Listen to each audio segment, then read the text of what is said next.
الرحمن الرحیم السلام علیکم۔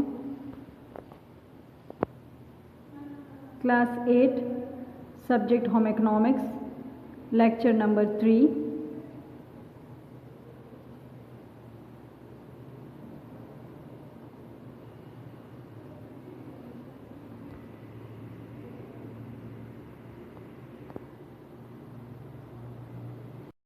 آج ہم پڑھیں گے باب نمبر 2 غذا اور غذائیت یعنی فوڈ اینڈ نیوٹریشن۔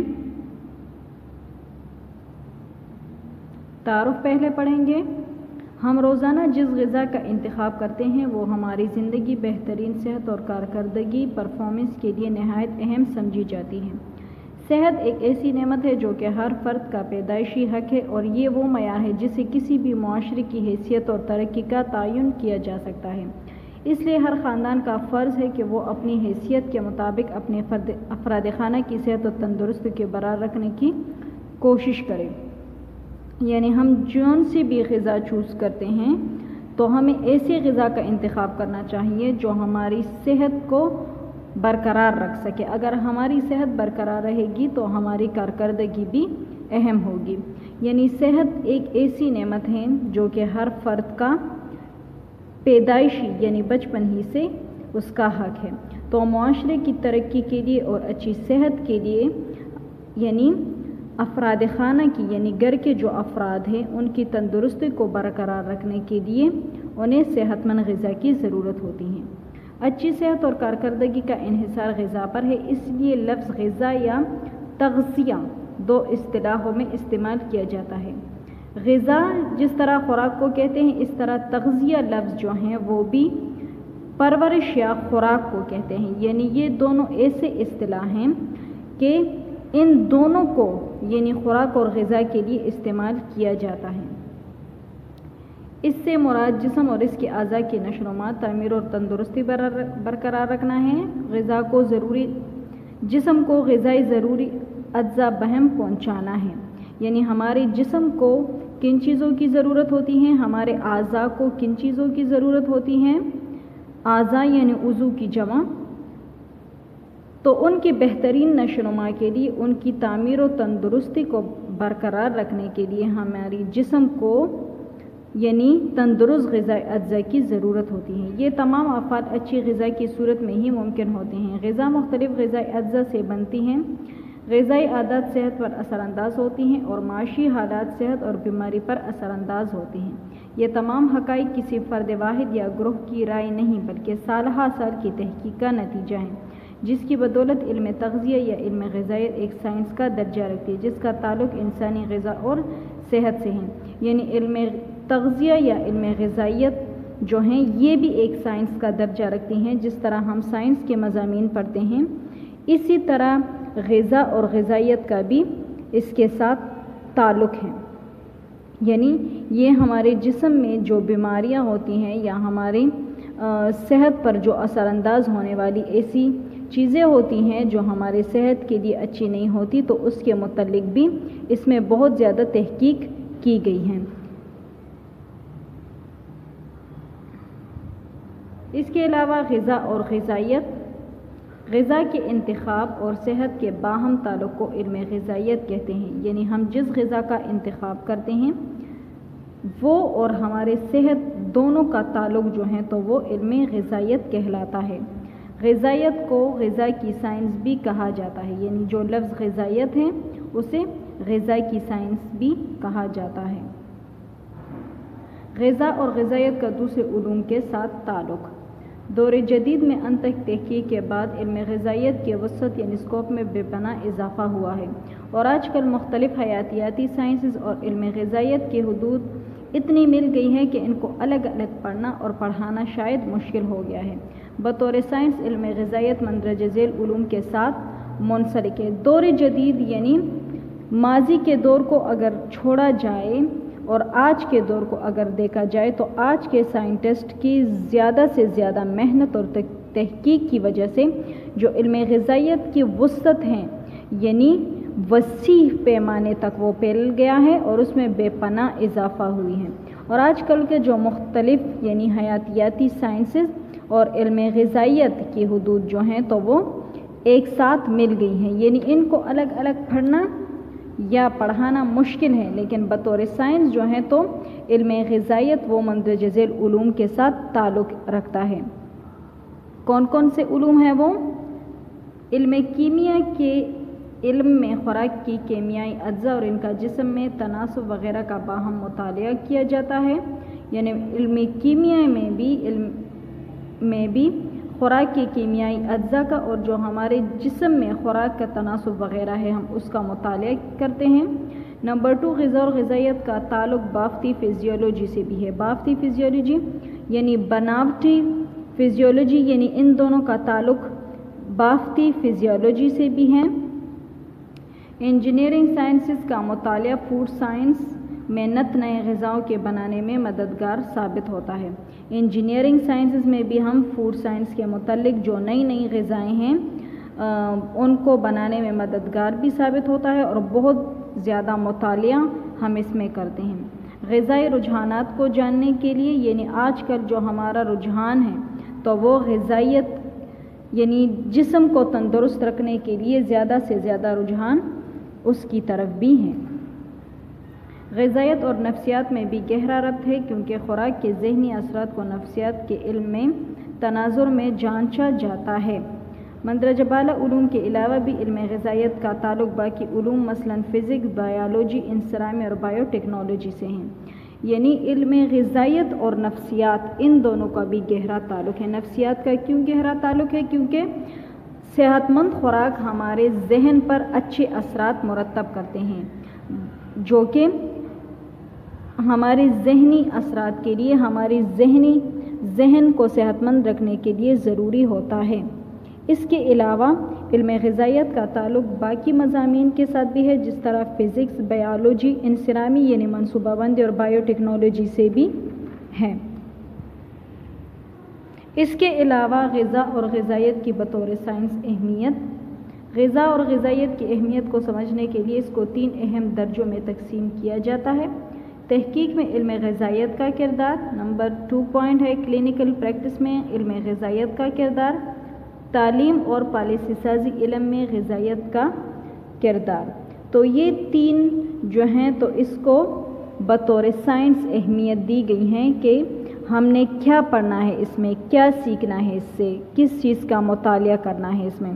تو نمبر 1 ہم پڑھنے جا رہے ہیں تحقیق میں علم غذائیت کا کردار۔ تجرباتی غذائیت یعنی ایکسپیریمنٹل نیوٹریشن علم غذائیت کا ایک اہم پہلو ہے۔ علم غذائیت کی تحقیق بھی دوسرے شعبوں مثلاً کیمسٹری، بیالوجی، فزیولوجی اور جینیٹکس وغیرہ کی طرح ہی ہوتے ہیں، اور یہ تحقیق خلیوں، بافتوں، انسانوں، جانوروں اور جملہ آبادی پر کی جا سکتی ہے۔ بافتوں یعنی بناوٹ، انسانوں، جانوروں پر، اور جملہ آبادی پر یعنی جملہ آبادی میں تمام آبادی آ جاتی ہیں تو اس پر کی جاتی ہیں۔ یعنی یہ شعبے جو ہیں یہ تحقیق کے شعبے ہیں، اور اسی طرح یہ تحقیق کے شعبے مختلف خلیوں، بافتوں، انسانوں، جانوروں اور جملہ آبادی پر اپنے تحقیق کرتے ہیں۔ علم غذائی تحقیق غذائی اجزاء کی ساخت، جسم میں ان کے افعال اور جسمانی اور ذہنی صحت پر ان کے اثرات سے متعلق ہوتی ہیں۔ یعنی جو غذائی تحقیق ہوتی ہیں وہ غذائی اجزاء کی ساخت، جسم میں ان غذا کے افعال اور جسمانی اور ذہنی صحت پر جو اثر انداز ہونے والے عوامل ہیں اس پر اثر انداز ہوتی ہیں۔ علاوہ ازیں تجرباتی غذائیت مندرجہ ذیل اہم شعبوں میں مددگار ثابت ہوتی ہیں۔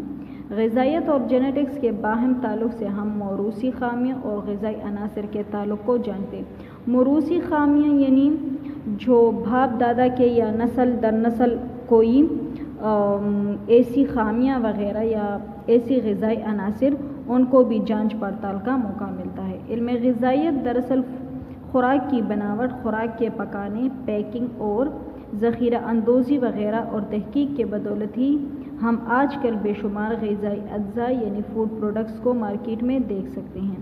اس کے علاوہ یعنی علم غذا دراصل خوراک کی بناوٹ، خوراک کے پکانے کے پہلے خوراک کی بناوٹ ہوتی ہیں، پھر اس کے پکانے کے متعلق پیکنگ یعنی اس کو کس طرح پیک کیا جاتا ہے، کس طرح ڈبے بند کیا جاتا ہے، اور ذخیرہ اندوزی یعنی کسی بھی خوراک کو ذخیرہ کرنا، جمع کرنا وغیرہ۔ اس کے علاوہ اس کی تحقیق کے بدولت جو ہیں تو آج کل بے شمار اشیاء غذائی اجزاء جو ہیں تو ہم مارکیٹ میں دیکھ سکتے ہیں۔ نمبر 2 ہے کلینکل پریکٹس میں علم غذائیت کا کردار۔ کلینکل پریکٹس میں علم غذائیت کا نہایت اہم کردار ہے۔ اس شعبے کا غذا کی کمی بیشی سے ہونے والے بیماریوں اور ان کے علاج، مریضوں کی دیکھ بھال، مریضوں کی غذا میں رہنمائی اور غذا کا بیماریوں سے بچاؤ کرنے میں اہم کردار ہے۔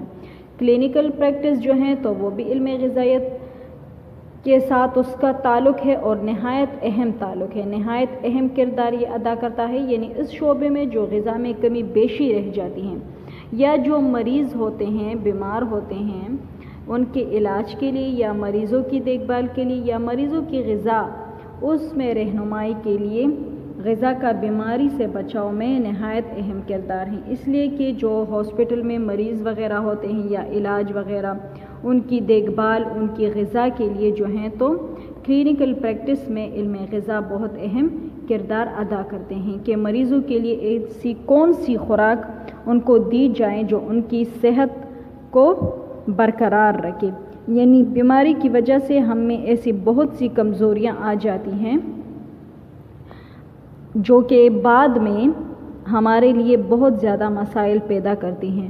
تو بیماری میں ہمیں زیادہ سے زیادہ متوازن خوراک یعنی پھل اور سبزیوں کا زیادہ استعمال کرنا چاہیے تاکہ ہماری باڈی کے اندر جو بیماریاں ہیں تو اس کے متعلق اس سے وہ قوت مدافعت پیدا کرنے میں مددگار ثابت ہو۔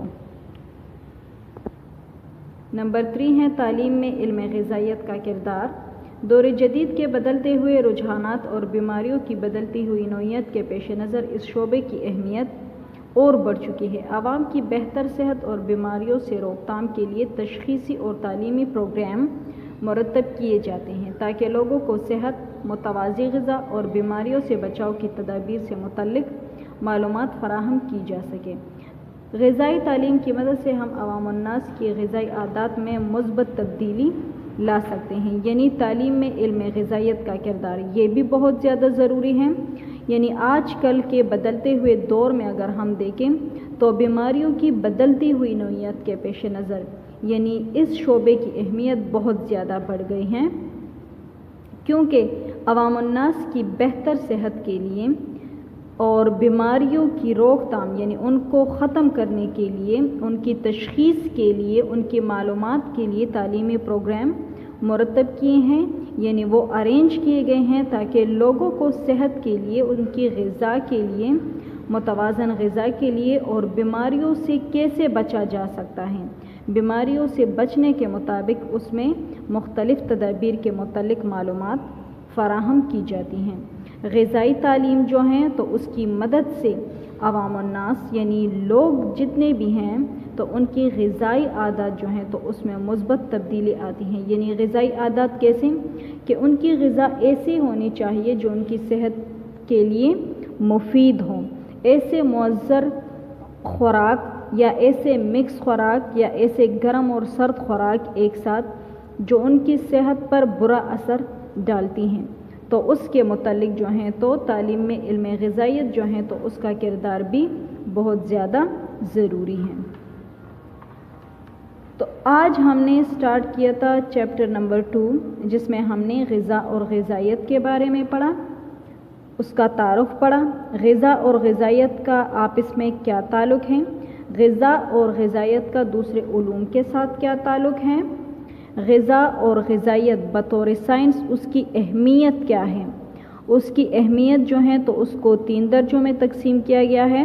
ان 3 درجوں میں ہم نے آج کون کون سی درجے پڑھیں؟ نمبر 1 ہم نے پڑھا تحقیق میں علم غذائیت کا کردار، نمبر 2 ہم نے پڑھا کلینکل پریکٹس میں علم غذائیت کا کردار اور نمبر 3 ہم نے پڑھا تعلیم میں علم غذائیت کا کردار۔ آج ہمارا لیسن اتنا ہی تھا اور انشاءاللہ نیکسٹ لیسن میں پھر ملاقات ہوگی۔ اللہ حافظ۔